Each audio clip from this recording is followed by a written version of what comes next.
Hey Leo, how's it going? My name's Alex. I think the Oracle and I might have something interesting for you today. Before I turned on the camera, there's a bunch of deer running around outside right now. I'm a little distracted. Oh, there's like 14 of them.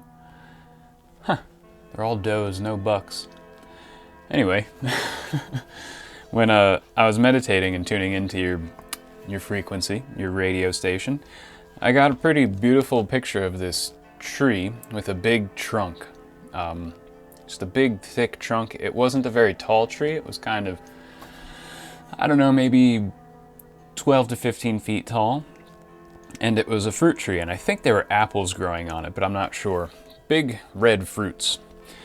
And from the ground sprang these big, thick, thorny, like tentacle-looking vines. They were very tentacly looking, and they had big, sharp thorns coming off of them, and it wrapped around this fruit tree. But the insides of these vines didn't have thorns on them, so the parts that were touching the tree didn't have any thorns, so the tree was not being harmed. In fact, it seemed like whatever this was attempting to protect the tree. And they wrapped all the way around the trunk and around the branches and even around the fruits, a whole bunch of fruits that were on this tree. And it just gently wrapped around the whole thing and was kind of snug and tight around it. And it felt like it was embracing the tree and trying to protect the tree from something that would pick these fruits too early maybe, or try to come and cut down the tree or something like that.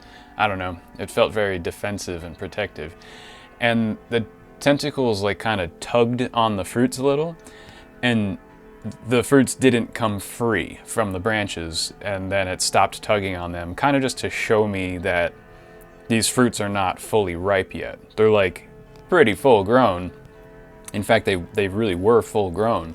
They just were not quite ripe and ready for picking just yet. So something needs to be protected while it's in its last stages of development, is what I got from this. There's just something that is not fully ready, and it needs to be defended at this time.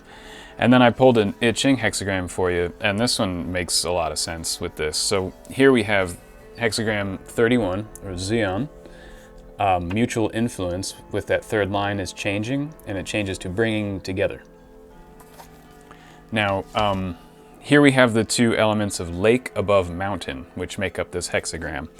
And we have an image of a lake that is sort of sinking downward and moving downward a little bit and saturating the mountain that is beneath it. And the mountain is very still and strong, and it's being nourished by this water while also supporting this lake. It's the home of this lake, you know. It provided the basin or whatever for the water to fill it up. So we have this sinking down and nourishing with an uplifting supportive power underneath it.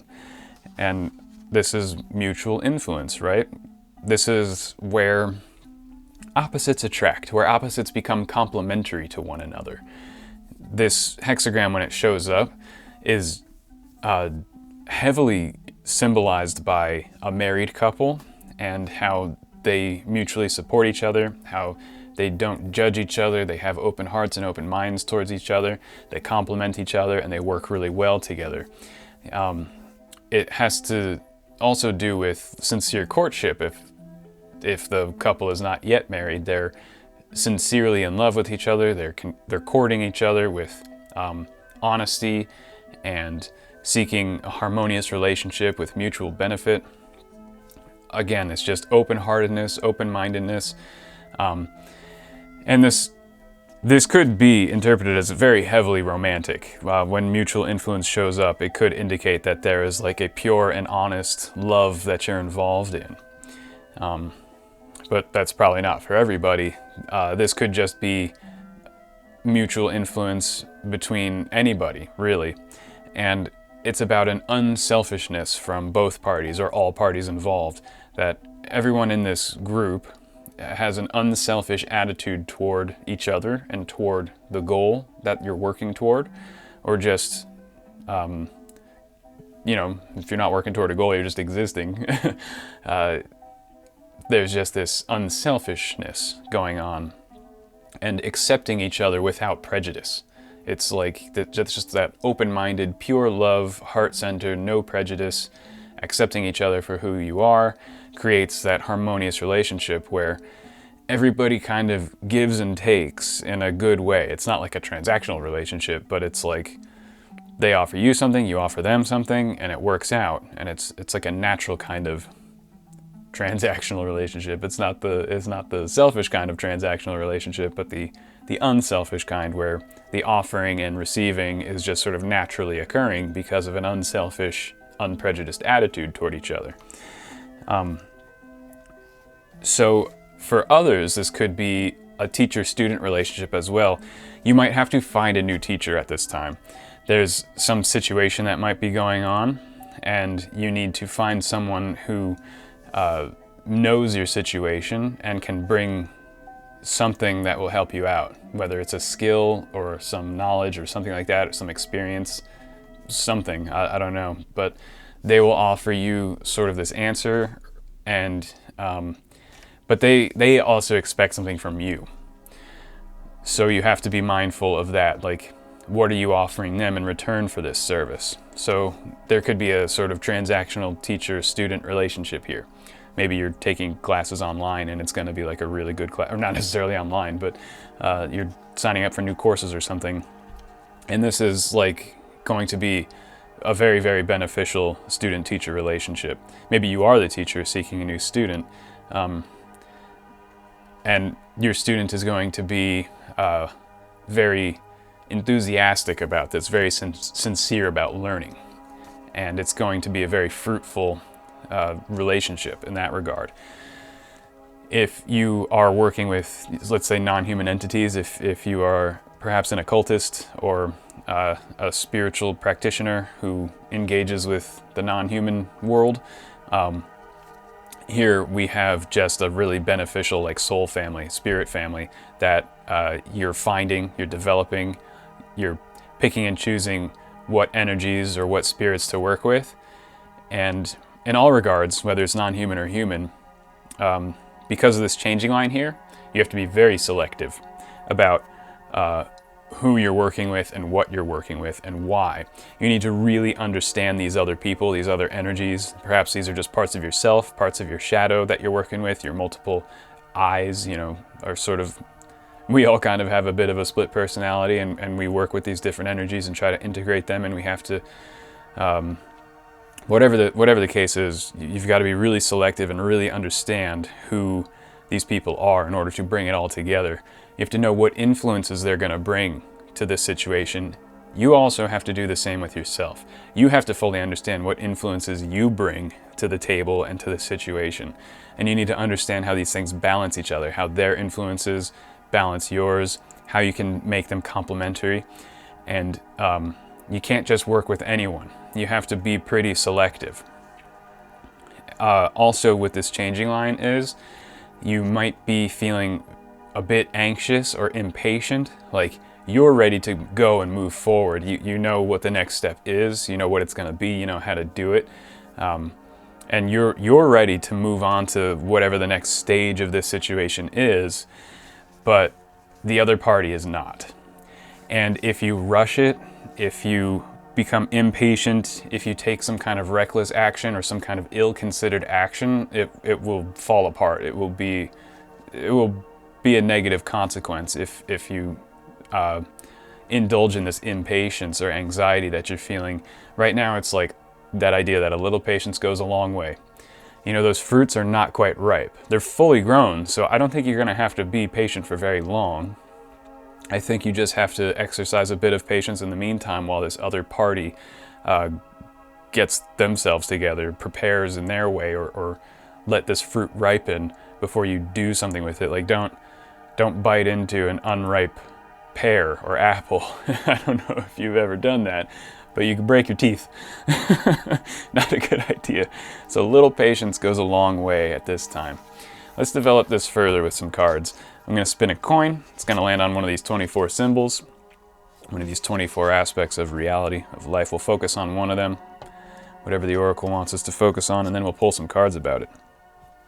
So what does Leo need to know today? What does Leo need to know? Where are we going here? Huh. The Way of the Closed Fist. It's just like a closed fist. I think I got that for my reading yesterday. For, who did I read for yesterday? Aries? I think. Maybe there's something in that Aries reading you want to look at.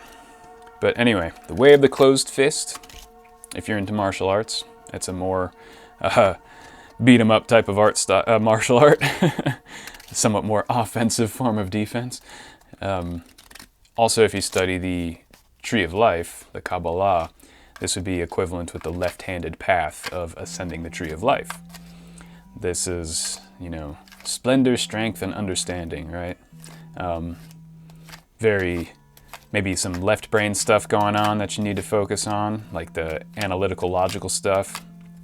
Maybe some left-handed spiritual practices like austerities, hardcore meditation, hardcore yoga, habit breaking, things like that you need to pay attention to, or just being severe with yourself and exercising patience. Just really discipline yourself, like don't do anything reckless, don't do anything impatient, just hold on in there, wait for the fruits to ripen, wait for the other party to be prepared and ready, wait for this situation to simmer properly, and really just disciplining yourself in that way. And just using your mind to see clearly. So, what does Leo need to know about the path of severity, the way of the closed fist? Strength wants to peek out. Okay, so this is definitely about self-discipline here. It's about patience. It's about, maybe you want to work with the sphere of Mars, the planetary energies of Mars to help you out here. I love Mars. I know people don't really like Mars because it's one of the malefics, one of the great malefics. But Martian energy has helped me immensely, working with the Martian sphere, the sphere of strength on the Tree of Life. Sphere number 5, maybe there's something about the number 5 you got to look into. 5 is the number of a human being. It's also the number of the head part of a human. So being strong in your thoughts, not letting your thoughts get away with you, from you, rather.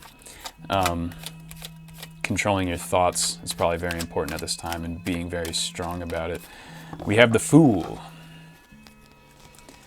The Fool. So this might be a new endeavor, a new step that you want to take. You want to start something new. There might be someone you want to start something new with. Maybe you found, maybe you went on a good date or met someone like that, and you're just really ready to start a serious relationship with someone and take that first step. And it probably will happen, but this person is probably just a little bit reserved, a little bit scared maybe, or just not as gung-ho about it as you at the moment. They might have to warm up to you for a little bit, and you got to be strong there. And, there's that little barking dog there who's like saying, wait, don't step off the cliff just yet. Maybe that's that part of you got to listen to, that strong wolf-like dog that's trying to get you to be patient and watch your step and don't do anything reckless. In this new endeavor that you're doing, you're trying to open up a new chapter here, and just make sure you're looking where you're stepping, you're choosing your path very carefully, you're being very selective. Analyze, use logic at this time.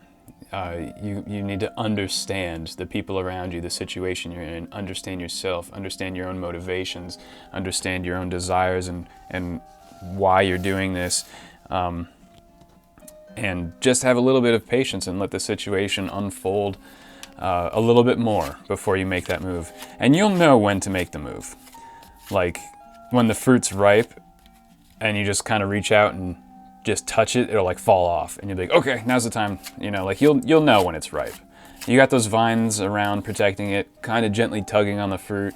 So like when it's ripe, it will be plucked like immediately, and you'll know exactly when to make your move and how. So just a bit of patience, and you're really being asked, like, don't do that impatient, reckless thing that you might be contemplating doing at the moment. Take a breather. It's going to work out. I'm going to pull another card for you. The left-handed path, strength, the fool.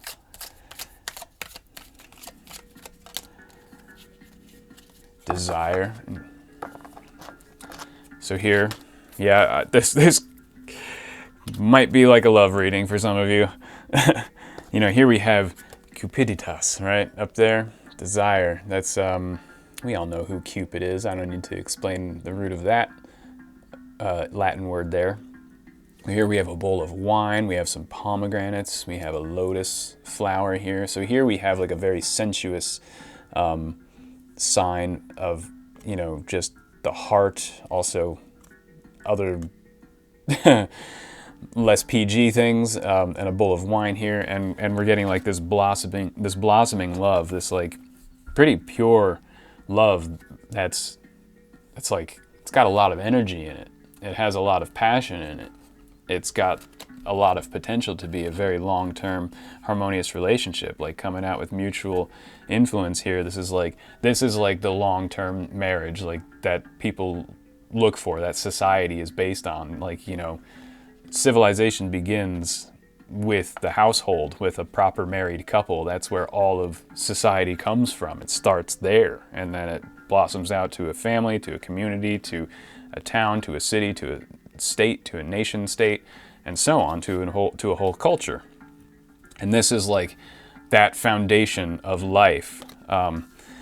Is like, you've got an opportunity here. Now, if this isn't a romantic reading, then it's like whatever endeavor you're involved in is based on just a lot of really enthusiastic energy, like ready to connect, ready to move forward, ready to open-heartedly influence each other and get something going and just really make it work. There's a lot of like people being on the same page, or energies being on the same page, ready to commingle and be productive with this energy.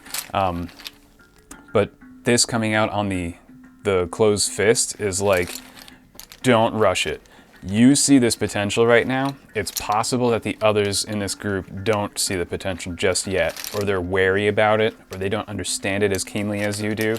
They're not as prepared as you are, and you need to just hang back. And maybe you need to protect yourself from somebody else's over-enthusiasm. Maybe you're the one who's not quite ready, and there's someone coming at you like, let's go. Aren't you ready to do this? Aren't you ready to take this step with me? Come on. What are you waiting for? And like, you need to take the step back, defend your own center, your own sense of tranquility, serenity, and equanimity from this influence. And like, you know, maybe you got to put out the thorns a little bit and just be like, yeah, just give me some space for some time. I'm not ready. Like, you need to just really lay down the law, defend yourself, and speak the truth. Part of mutual influence is really just speaking the truth, communicating with the truth, and don't hide what you're feeling. Don't hide what you're thinking. Just say it, and the other person will get it. They'll have to simmer down. Otherwise, if they don't, then the situation's ruined. And like, they are clearly very enthusiastic about whatever this is with you. So I don't think it's going to be much of a problem. You just have to kind of like, you know, if you see a tree with thorns on it, like you don't go hug it. You just got to wait for the right time for the vines to drop their thorns, and then you can move in. So that this other person will know. Like, putting up your defenses isn't going to be offensive or insulting to them. They just maybe aren't so clear-minded right now, and you just need to speak the truth, clear their mind, open their mind to your situation and your feelings, and then they'll be like, oh, okay, you just need time. Okay, I have to be patient. Okay, gotcha. All right, I'm going to pull a token for you. One last thing for Leo to round out this reading. What does Leo need to know? We've got the closed fist, severity, the left-handed path, the Fool, some strength energy coming in, some Martian power, desire, mutual influence. It's this one. What is this? The Diamond. So here we have a diamond and the number 11. Whew, 11. Man, this really could be a romance reading for some of you. I know not everybody likes love readings, but for some of you out there, this is like, I think you found your spouse. The diamond ring, the one and the one, the two coming together, that's like a higher vibration of two. Yeah, this is like soulmate energy here. This is like you found your partner kind of energy.